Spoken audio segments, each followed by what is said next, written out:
Nous avons le plaisir de recevoir un journaliste bien connu, Dimitri Koshko. Dimitri de Koshko. De Koshko, d'accord. Alors qu'on peut suivre sur différents sites, Stop Russophobie, des sites culturels aussi, mais enfin bon, oui. J'ai fait aussi des interventions vidéo qui m'ont été demandées sur l'éveil français et puis évidemment chez vous. Au Colombier. Et vous reviendrez certainement prochainement dans mon cercle Retour au réel. Donc aujourd'hui l'émission va être consacrée un peu à l'actualité russe. Très bien, ça tombe bien, je suis journaliste et en plus agencier. Alors malgré la crise du journalisme français aujourd'hui, j'ai quand même des déformations professionnelles.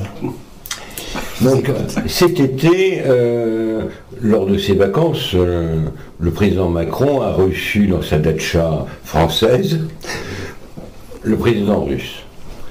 En fort de Brégançon. Voilà. On ne se moque pas du fort de Briançon, s'il vous plaît. Non. On ne se moque pas du fort de Brégançon. On dit bien que c'est un bien de l'État payé par le contribuable, c'est-à-dire par nous tous. Absolument. Bon, apparemment, il y aurait eu une détente. Qu'est-ce qu'il en est? Dire qu'il y a une détente, d'abord ça reprend les vocabulaires soviétiques qui me paraît pas forcément adaptés. Il y a effectivement, au niveau du langage et au niveau du verbal, mais comme le disait le regretté Charles Pasqua, les promesses verbales, ça n'engage que ceux qui y croient. Donc pour l'instant, on en est aux promesses verbales. Mais il n'empêche que c'est quand même positif. Le président Macron, il a dit que la Russie est en Europe, que l'Europe, elle va de Lisbonne à Vladivostok. Moi, je dois dire que j'ai eu plaisir à entendre cette phrase. À entendre ça, parce que moi, ça fait 25 ans que je le dis, même un peu plus. Et ça me vaut d'être qualifié d'agent poutinien, de sale russe, de tout ce qu'on veut. Je trouve que c'est bien. Donc je préviens gentiment le président Macron, attention, bientôt vous serez catalogué comme un agent de Poutine. Ça a commencé d'ailleurs dans C'est dans l'air, c'est une des émissions du service public, logiquement, où il n'y a d'ailleurs que des gens qui vont toujours dans le même sens. Bon, c'est malheureusement une caractéristique aujourd'hui. Le président Macron avait reçu avec faste Poutine à Versailles. Oui, mais ça c'était un petit peu autre chose. Ça c'était juste au moment de son élection. C'était un autre. Je dirais ça va dans le même sens, c'est vrai. C'est vrai, ça va dans le même sens.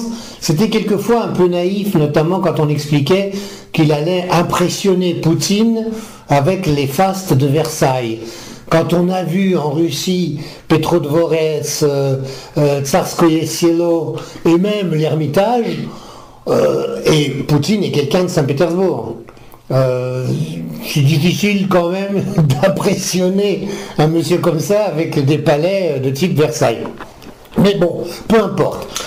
Ça vous dit bien tous les préjugés qu'il y a contre les Russes, qu'on a tendance à un peu confondre un peu peut-être avec, je dirais un ancien nom, avec la Haute-Volta. Il paraît que les journalistes russes vont être accrédités pour les conférences. Alors on espère, parce que ça serait une manifestation concrète des paroles verbales. Ça serait bien, et c'est évidemment, ça va dans le sens d'une liberté d'expression et d'une liberté d'information. Et vous pensez que c'est dans les tuyaux en quelque sorte? J'en sais rien du tout, j'en sais rien, moi j'ai pas de contact avec Arte ni avec Sputnik, malgré ce qu'on peut écrire sur le sujet, à mon sujet. Mais bon, il n'empêche que je trouve ça plutôt positif. Parce qu'il y a quelques mois, France 24 ou France Inter ou d'autres sont accrédités en Russie et peuvent y travailler. Parce qu'il y a quelques mois, on a bien vu que le CSA faisait plus ou moins la chasse aux médias russes. Alors c'est pas des médias russes, c'est des médias français, mais qui sont de financement russe. C'est ça. Ce qui n'est pas tout à fait pareil quand même. Par exemple, vous avez des tas de radios américaines en direction de la Russie. Il y a quand même 20 millions de dollars qui ont été votés par le Congrès américain récemment pour se mêler de la politique russe, ouvertement. Et c'est aux États-Unis qu'une certaine tendance politique accuse la Russie de se mêler de la politique russe, de la politique américaine. C'est assez gonflé tout de même. Oui, mais ça fait partie des choses. Moi, je me réjouis quand même de ce qu'a dit Macron. J'espère qu'effectivement, ça va ouvrir quelque chose. Et pour nous, je dirais européens, et je dis bien européens, pas européistes. Donc vous pensez, vous espérez c'est important. que les relations culturelles, économiques vont s'améliorer. Alors, il y a eu, après les déclarations Macron, le deuxième point concret, si l'affaire de l'accréditation se confirme, ça a été posé d'ailleurs comme question lors de la réunion 2+2, c'est-à-dire la réunion du ministre des Finances et du ministre des Affaires étrangères, qui n'a pas eu lieu pendant 6 ans, et qui a été rétabli là très récemment. Alors il y a M. Le Drian et Mme Parly qui sont allés en Russie, qui ont rencontré M. Lavrov et Shoigu, le ministre de la Défense russe. Ça, je pense que c'est très positif parce qu'effectivement, il y a logiquement notamment les contrats qui avaient lieu en matière de défense entre la Russie et la France et qui ont été enlevés à cause de la pression américaine, évidemment. Notamment, ça a donné lieu à la catastrophe ou la bêtise incommensurable des Mistral, qui nous ont fait perdre 2 milliards d'euros quand même, qui ont permis en plus de donner aux Russes gratuitement les plans du Mistral, ce qui vont s'enfermer. Là, ils vont en sortir un, je crois, l'année prochaine ou dans un an, qui va être en plus un Mistral amélioré, fait sur les plans du Mistral qui leur ont été donnés en plus, puisqu'ils ont fait une partie du Mistral qui leur était destinée. Ensuite, il y avait des appareils beaucoup plus fins, notamment d'optique et autres, pour des chars et des véhicules blindés. Tout ça avait été arrêté, suspendu, ce qui évidemment était des commandes pour l'industrie française, et on peut espérer que là, les rencontres Shoigu-Parly vont donner quelque chose. En tout cas, elles vont donner une chose concrète, c'est le fait qu'il va y avoir des soldats français qui vont défiler le 9 mai 2020 pour le défilé de la victoire, le 75 ans de la victoire, à Moscou. Auquel donc le président Macron a accepté de participer. Je crois que c'est la première fois qu'il y aura des militaires français qui vont défiler sur la place rouge, et je pense que c'est pas mal. Donc c'est un bon signe. C'est plutôt des bons signes, encore une fois. Alors, je voudrais revenir sur les argumentations Macron sur l'Europe. Évidemment que la Russie est européenne, elle est européenne plus, je dirais, mais il n'empêche qu'elle est fondamentalement européenne, et que si l'Europe veut continuer à peser dans le monde, c'est évident que c'est avec la Russie qu'elle y arrivera, et ça ne sera pas sans. Ça, c'est une évidence, et ça, je pense que Macron en est conscient quand il dit la domination occidentale est terminée. Deuxièmement, alors là, c'est beaucoup moins sûr. Il est évident que c'est en se tournant vers la Russie que la France retrouve des marques diplomatiques traditionnelles de la diplomatie française. Y compris si ça lui permet d'ailleurs de revenir dans une diplomatie vers le monde arabe. On va voir ce qui va en sortir, et surtout, on va voir ce que les Américains autoriseront. Parce qu'apparemment, Trump souhaiterait que la Russie intègre à nouveau le G7 ou G8. Alors là, on s'en fout complètement. Je pense que ça n'a aucune importance. D'ailleurs, c'est plutôt de la communication. Non, c'est pas ça, c'est que, disons, quand le G7 a été créé, ça pesait encore quelque chose. Aujourd'hui, ça pèse de moins en moins, il faut bien le dire. Le G20 est beaucoup plus décisionnaire. Quand dans la propagande officielle, ici, on vous dit la Russie est coupée de la communauté internationale, patati patata, elle est coupée de l'OTAN. Mais elle n'est pas coupée ni de la Chine, ni de l'Inde, ni de tous les pays asiatiques, ni même des pays africains, qui eux, quand même, pèsent beaucoup plus. La Russie est le seul pays qui peut parler avec l'Iran et avec Israël, qui peut parler avec la Syrie et la Turquie. Donc elle vient de vendre à la Turquie les systèmes de défense S-400, là, malgré le fait que la Turquie est quand même un des pays charnières et très importants de l'OTAN. Et en plus, comme les Américains ont refusé de vendre des chasseurs à Erdogan, enfin à la Turquie en fait, eh bien Erdogan est allé voir Poutine pour l'exposition aérienne et militaire Max 20, je crois, ou quelque chose comme ça, qui se déroulait à Joukovski, c'est-à-dire dans la banlieue de Moscou, l'aéroport, et puis il a l'air de vouloir commander des Su-53, la dernière génération des chasseurs bombardiers Sukhoi. Parlons d'un autre aspect actuel, les rapports entre la Russie et l'Ukraine. Il y a eu un échange de prisonniers. Là aussi, on est lié. Alors, c'est pas les prisonniers, c'est les détenus. C'est un peu différent. Là aussi, ça c'est lié en fait à la démarche Macron, puisque la France et l'Allemagne sont les garants des accords de Minsk. La Russie aussi est une garante en fait, puisqu'elle n'est pas impliquée en fait. Donc c'est évident que c'est pour que les accords de Minsk soient appliqués par l'Ukraine, c'est l'Ukraine qui ne les applique pas. Tout le monde le sait très bien, hein. Mais ici, dans la propagande officielle, on vous dit que c'est les Russes, etc. Les Russes, ils ne peuvent pas appliquer plus qu'ils n'en ont, puisqu'ils y sont pour rien. En quelque sorte, ils peuvent...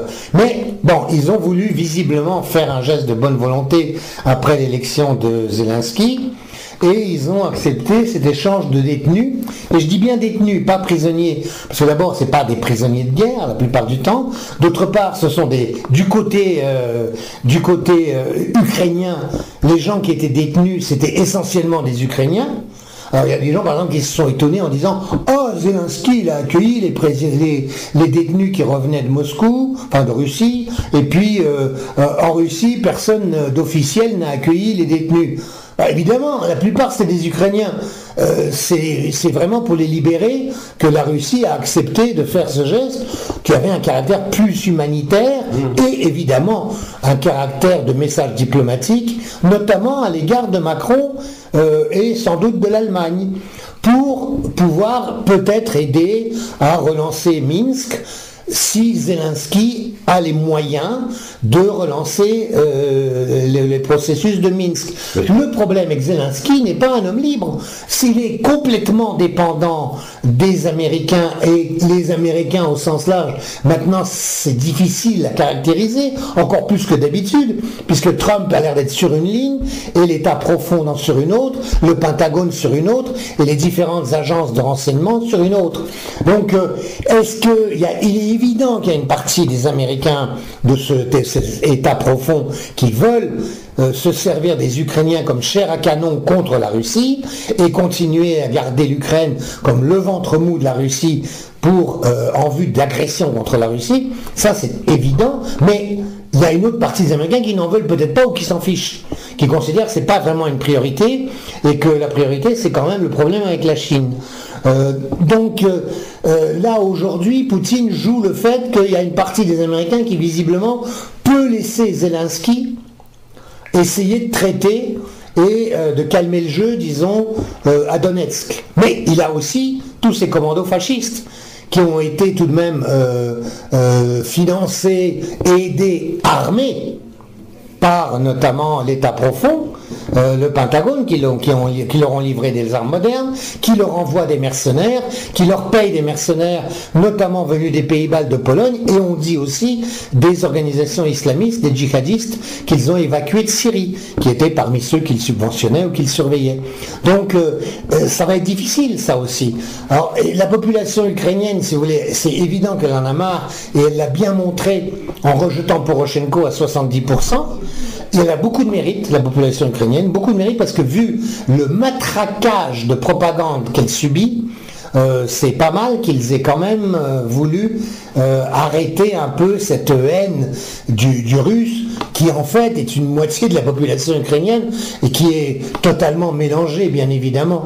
Dans toutes les familles, il y a et des Ukrainiens et des Russes et on ne fait pas toujours la distinction. Est-ce que vous pensez que l'État ukrainien actuel s'orienterait vers une sorte de fédéralisme c'est ce qu'ils ont toujours refusé. Mais ce qui serait certainement la solution. Alors, ce serait une solution, bien évidemment, oui, ou un fédéralisme, ou un confédéralisme même. Bien sûr que ce serait une solution. Apparemment, c'était une solution dès le début. Parce qu'apparemment, la Russie ne cherche pas à annexer les républiques autonomes ou autoproclamées. Non, alors d'abord, il ne faut pas oublier, n'oubliez pas que c'est Lénine qui a attribué ces républiques de Donbass, enfin tout ce qui est la Nouvelle Russie, ce qu'on appelle la Novorossia, à l'Ukraine. N'oublions pas ça, tout de même. C'est-à-dire que ça ne faisait pas partie de l'Ukraine avant la révolution de 17. Bon, maintenant ça l'est, et ça fait donc tout le temps que la révolution a eu lieu, ça fait plus de 100 ans maintenant que... ça fait 100 ans en fait, que ces territoires sont devenus ukrainiens. Je pense qu'une partie des gens, en tout cas, s'y fait, mais ce sont quand même des Russes, ethniquement des Russes, difficile à distinguer des Ukrainiens, bien évidemment, hein, mais en tout cas tous de langue russe. Ils voudraient sans doute se rattacher à la Russie, comme il y a une partie des Wallons qui voudraient se rattacher à la France. Mais la France n'y tient pas forcément, et les Russes n'y tiennent pas forcément non plus. Pourquoi? Parce que ça coûte très cher. Depuis qu'il y a eu la réunification avec la Crimée, mais qui est dans un autre contexte, les investissements en Crimée ont été colossaux. C'est un peu ce qui s'est passé en Allemagne. Hein. La réunification de l'Allemagne a coûté quand même très cher à l'Allemagne de l'Ouest. Et aujourd'hui, la réunification avec la Crimée coûte très cher à la Russie, d'autant plus que, évidemment, compte tenu des sanctions, compte tenu des pressions de l'OTAN et compte tenu des difficultés qu'a fait l'Ukraine, notamment pour la fourniture d'eau et d'électricité, ça revient encore plus cher. Le Donbass et Lugansk, malgré le fait que c'était les régions industrielles et minières de l'Ukraine, les équipements sont obsolètes. Les industries ont été dépecées, vendues, pillées par les différents gouvernements ukrainiens qui étaient l'un pire que l'autre. Donc ça exigerait... ça va exiger un fric monumental. Et je pense, comme dirait notre président, je pense que les Russes n'y tiennent pas vraiment. Alors ils ont quand même un geste humanitaire et puis une garantie politique qu'ils prennent avant les négociations, si elles ont lieu, c'est que comme il y a une pression, y compris interne en Russie, pour donner plus facilement la citoyenneté russe aux gens d'Ukraine qui la demandent, et notamment aux réfugiés et aux habitants de ces deux républiques autoproclamées, eh bien ça s'est fait, et il y a énormément de gens qui demandent des passeports. Ça fait qu'il y aura beaucoup de Russes là-bas. L'Ukraine actuelle, est-ce qu'elle est prête à entériner l'annexion de la Crimée par la Russie? Il n'y a pas d'annexion de la Crimée. Oui, mais... Il n'y a pas d'annexion. Il y a eu un référendum qui faisait suite à des tas de votes qui avaient eu lieu dès le début des années 90, hein, d'ailleurs. Hein.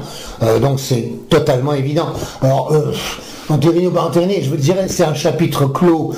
Si vous voulez, regardez, pendant les élections présidentielles en Russie, vous aviez au moins deux candidats, donc Ksenia Sobchak, qui est la plus connue, Ksenia Sobchak, qui proclamait dans son programme qu'elle allait, alors j'ouvre d'énormes guillemets, rendre la Crimée à l'Ukraine. Enfin, c'est-à-dire faire passer la Crimée à l'Ukraine. C'est curieux. Mais combien de voix elle a eu en Crimée? Très très peu, encore moins qu'ailleurs. C'est évident qu'il n'y a aucun Criméen aujourd'hui, ou très peu, qui voudrait redevenir ou devenir ukrainien comme ils l'ont été pendant la période d'administration ukrainienne après l'indépendance, enfin après le démantèlement du RSS. Parlons d'un autre aspect de l'actualité russe, les manifestations anti-Poutine et les élections à Moscou. Alors bon, Poutine n'avait rien à voir dans cet élément puisque c'était des élections municipales.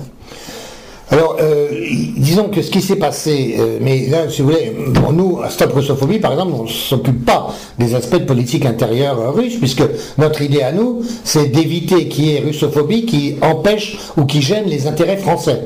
On s'arrête là. Donc, on est bien obligé d'examiner quand même ces aspects-là, parce que, évidemment, ce qui se raconte dans la propagande gouvernementale ou dans la propagande officielle aujourd'hui en France, c'est que malheureusement, on va dire que il y a eu des tas d'opposants qui ont été matraqués, maltraités, machin, bidule, chouette, et qu'on empêche les gens de se présenter aux élections. Alors, en fait, si on y regarde de plus près, il y a incontestablement des problèmes, à mon avis, au niveau de la municipalité de Moscou. Hein. Il y en a. Il y a de la corruption, il y a des gens qui sont là depuis trop longtemps, qui se sont établis, qui se sont pris des habitudes, etc. Bon, c'est aux Russes de régler le problème. C'est certainement pas, malheureusement d'ailleurs, la façon dont Navalny, qui est présenté comme le principal opposant, mais en fait il n'est pas le principal opposant, parce que c'est pas lui qui a le plus de voix aux élections russes. Hein. Non, c'est le principal opposant pour les médias occidentaux, mais c'est tout. Et sans doute pour Soros, évidemment. Oui, mais Navalny est plutôt nationaliste. Enfin, c'est ce qu'on dit, c'est difficile à dire parce qu'il est aussi d'université américaine et bien évidemment, lui aussi, pour ses financements, il a besoin de l'aide américaine et donc il ne peut pas se permettre non plus d'aller contre les intérêts des États-Unis, si vous voulez, même si après, il pourra peut-être le faire s'il arrive au pouvoir. Mais pour l'instant, il n'y est pas. Hein.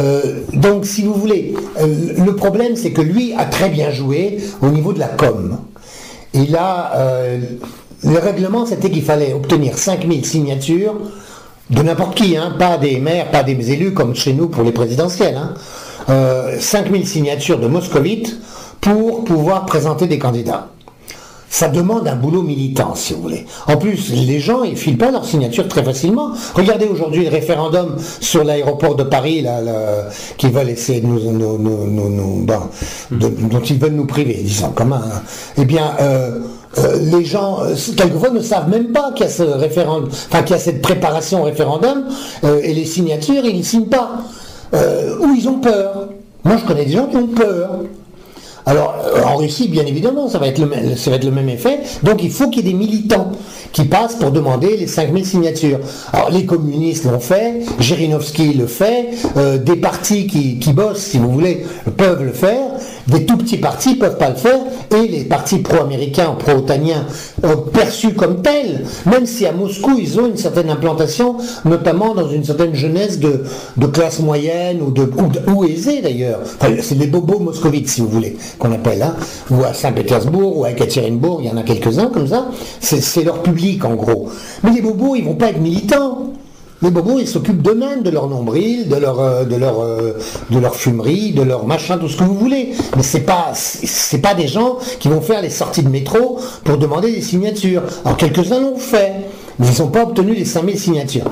Donc comment faire pour arriver à faire causer de soi et à faire actionner la tirelire de Soros et autres Democratic Endowment?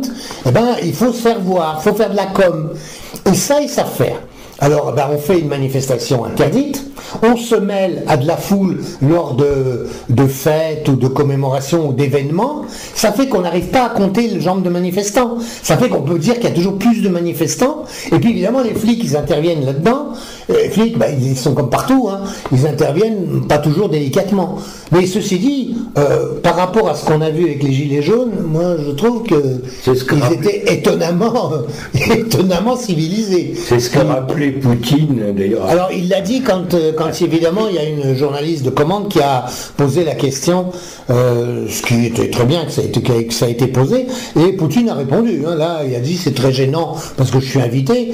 Enfin vous avez eu 11 morts, vous avez eu je sais plus 1800 blessés, ou avec notamment les gens des forces de l'ordre. Écoutez, hein, et puis vous avez des yeux crevés, et vous avez, enfin bref, il n'a même pas voulu aller dans les détails. Mais eux, il n'y a pas eu de blessés en Russie. Alors c'est vrai que les délais en général de détention ont été quelquefois plus longs, notamment Navalny a été arrêté pendant 1 mois. Parce que justement appel et organisation d'une manifestation interdite dans des zones qui pouvaient être dangereuses. Bon, ok, c'est évident que ça c'est de la com, c'est du bien joué. Moi je trouve de la part de Navalny politiquement et au niveau justement des relations, c'était très bien joué. Du reste ils l'ont fêté. Alors ils l'ont fêté, évidemment la propagande gouvernementale russe a pu s'en servir, parce que le jour où ils l'ont fêté, en plus de ça, en voulant faire le politiquement correct pour plaire aux Occidentaux, ils ont présenté une espèce de dame qui est, alors je sais pas si ça s'appelle transgenre ou travesti, mais enfin bon, c'est quelque chose de ce genre-là, mais alors la dame elle était monstrueuse, il faut bien le dire, et ils l'ont montré, ils ont fait les images, puis c'est arrivé évidemment dans les canaux gouvernementaux. Ils ont fait la fête, ils ont... enfin bref. Alors qu'ils avaient des gens qui avaient été arrêtés, notamment à envoyer des projectiles contre les forces de l'ordre, etc., et qui ont eu des condamnations à 2 ou 3 ans de prison. Hein. C'est quasiment comme les Gilets jaunes. Hein. Donc c'est quand même très très sévère, moi je trouve. Mais bon, en tout cas, par rapport à ce qu'on nous a raconté, c'est pas très très vrai. Alors, ceci dit, aux élections municipales à Moscou, il y a quand même des opposants qui sont passés. Ceux qui ont pu remplir les 5000 signatures, qui ont pu se présenter, ou bien les gens qui ont changé de camp. Puisqu'il y a aussi ça. La mairie de Moscou, quelle couleur a-t-elle aujourd'hui? Ah ben, le maire, c'est le même. C'est Sobyanin, donc il est il est Russie d'aujourd'hui, si vous voulez. Le Russie d'aujourd'hui, c'est un peu... si on peut comparer, c'est les partis administratifs. C'est l'UMPPS, si vous voulez. C'était ça ce dont parlait Le Pen, je crois. Enfin, disons que c'est des partis de l'administration. Non, mais c'est administratif. On ne va pas là-dedans parce qu'on croit à quelque chose, on va là-dedans pour faire carrière. On y va comme un boulot politique, donc on est prêt à accepter n'importe quoi en fonction de son boulot ou de ses intérêts du moment ou des ascenseurs qu'on a choisis pour faire sa carrière. Voilà. Et donc c'est pareil, Russie Unie, c'est la même chose que le PS-UMP, voilà. Oui, c'est l'établissement, quoi, comme dirait l'autre. Et c'est eux qui sont donc de toute façon majoritaires, puisque justement par vocation, c'est un parti administratif. Les autres, il y a les communistes qui ont marqué pas mal de points. Ils ont toute la région de Vladivostok, si je ne me trompe. Les Zhirinovski, donc qui sont... Zhirinovski lui-même est un personnage un peu, là aussi, de roman russe à la limite. C'est-à-dire, il joue le rôle du bouffon en politique. Mais c'est un bouffon. Mais il dit des choses très vraies, comme tous les bouffons. Oui, en France, il y a un livre sur lui qui est paru, de Carrère. Ouais, peut-être, ouais. En tout cas, moi je le vois comme ça, et il est excellent d'ailleurs dans ce rôle, qu'il ne nie pas. Mais c'est un excellent observateur politique. Hein. Quand il fait pas l'andouille, il est très très bon. Moi j'ai discuté avec lui plusieurs fois, je peux vous dire que c'est quelqu'un qui connaît énormément et de gens et de questions, qui a un élément historique très très fort. Il est très anticommuniste dans ses déclarations. Oui, alors mais il était compagnon de route à une époque. Oui, puis non, en plus, dans sa façon de voir, il y a des trucs très très soviétiques, quoi. Enfin, quand on a connu l'Union soviétique, on reconnaît quand même là le Homo soviéticus nettement, quoi. Bon, et ensuite, il y a Yabloko. Yabloko est un parti d'opposition à tendance pro-otanienne quand même, mais parlementaire quand même. Et qui ont eu plusieurs députés aussi. Eux aussi étaient d'ailleurs pour que la Crimée soit donnée à l'Ukraine, et ils n'ont pas eu beaucoup de voix en Crimée, mais alors pas du tout. On arrive bientôt, malheureusement, à la fin de l'émission, mais vous reviendrez régulièrement nous informer de l'actualité russe. Vous avez fait récemment un voyage en Russie. Enfin, récemment, non, pas très récemment, mais je vais en faire un là bientôt. Il y a quelques mois, vous y étiez en Russie. Oui, bien sûr, j'y étais. Est-ce que vous sentez une évolution au cours des années? Ah bah c'est bon par rapport à quand? Par rapport, disons, par rapport à l'époque Eltsine, d'une part. Oui, bien sûr. Qui a beaucoup traumatisé au moins une certaine génération. Oui, et les premières élections de Poutine. Est-ce que vous sentez que... Non, il y a eu, c'est évident depuis les années 2000, le décollage est perceptible partout, y compris dans les villes de province. Dans la campagne, c'est moins évident, encore que, au niveau agricole, par exemple, vous savez que la Russie est maintenant exportatrice. Notamment de grains, de blé, et ça va avoir des conséquences sur le marché mondial, et d'ailleurs ça commence déjà à en avoir puisqu'elle vend l'Arabie Saoudite notamment. Donc c'est on peut dire que le blocus européen leur était profitable. En plus, alors nos sanctions qui nous ont pénalisés, notamment au niveau de l'exportation des fromages et des fruits et du porc, de la viande de porc, alors là, ça les a obligés, comme qui dirait, à se mettre au boulot. Parce que évidemment, la rente pétrolière, ça a beaucoup de dégâts. Quand c'est plus facile d'acheter parce qu'on a de l'argent que de travailler, d'investir et de bosser, et de s'embêter avec des salariés, des charges sociales, des machins, des trucs, on a tendance à le faire. Et du coup, la Russie ne faisait plus ou importaient de l'Union européenne sans réfléchir. Maintenant, ils importent les fruits de ceux qui se sont précipités dans la brèche ouverte par les sanctions que nous appliquons comme des imbéciles, et ils importent leurs fruits d'Asie centrale, qu'ils avaient un peu oublié, or c'est très important, de Turquie bien sûr, un peu d'Iran, d'Israël beaucoup,